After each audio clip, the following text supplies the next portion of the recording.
I sat for 9 months really dealing with a very, very tough situation, right? And then that led to great opportunities.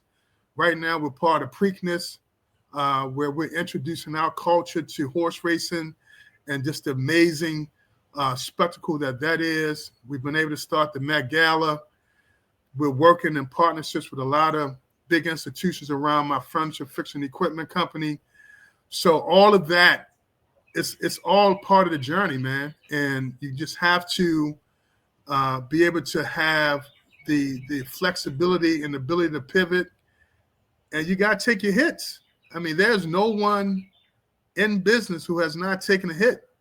So, and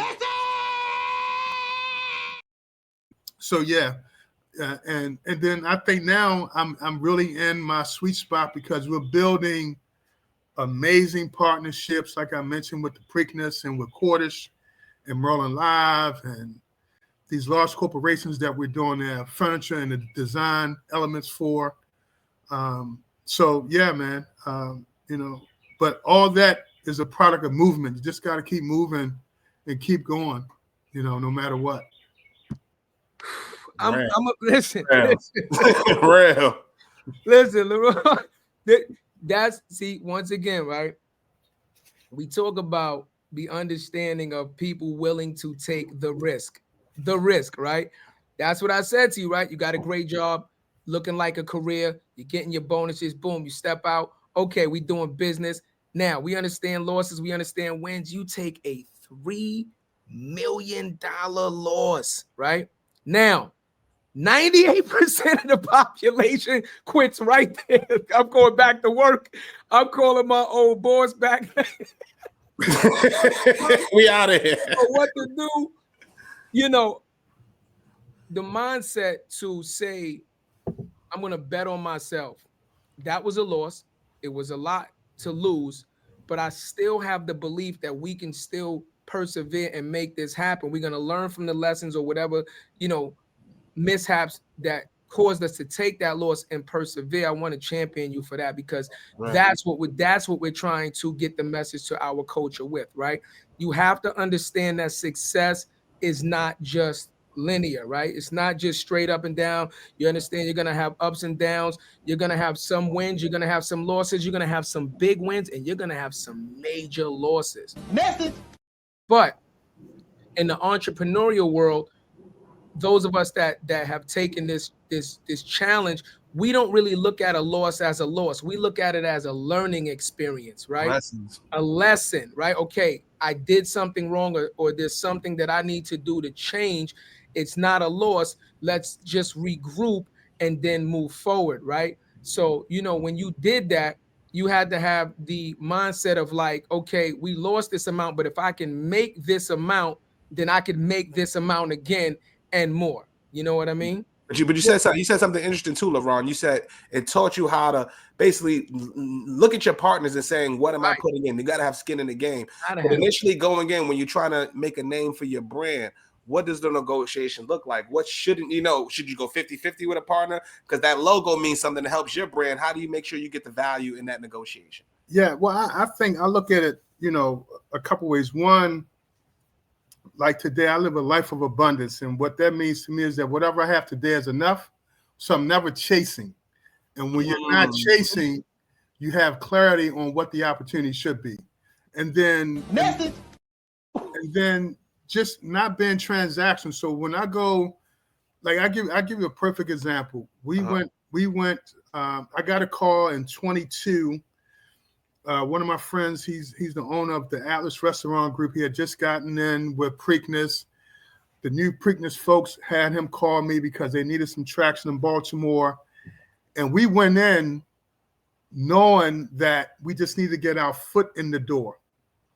We didn't ask for any money.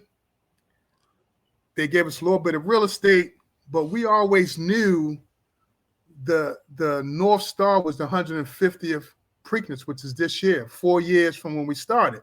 Right.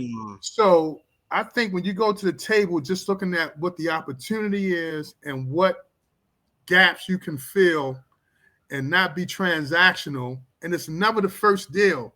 And I think a lot of times, especially when you're starting off as a young business person, black or, male or female, we get transactional. We want it on the first deal. How much is it paying? Sometimes you may not get paid on that first deal. Right. But now you're building trust, you're building integrity, you're building relationship, and it may be the second or third deal. And where we are now, we've grown Afro Preek to a concept and idea to where it's now the hottest brand with Preakness, and we're being recognized not only locally but nationally with what we've created. So that's really the advice, man. We got to have the discipline to know that it's never the first deal that makes you pop. It's never the first opportunity, but you got to have the discernment and see, is there an opportunity and what's the path that I can see really forward where I can participate? And that's really the mindset that we and my team have right now. Fire. Now you talking that talk. Entrepreneur, you talking the language of entrepreneurs. That's exactly what you have to do, man. And if you haven't lived it, you don't understand how much of a bar that is. Right. You know what I'm saying? Like you saying that we've taken deals where it's like, just put us in the room with right people, right? Like for instance, we took we'll give you an example. We'll give the listeners, they've heard about it.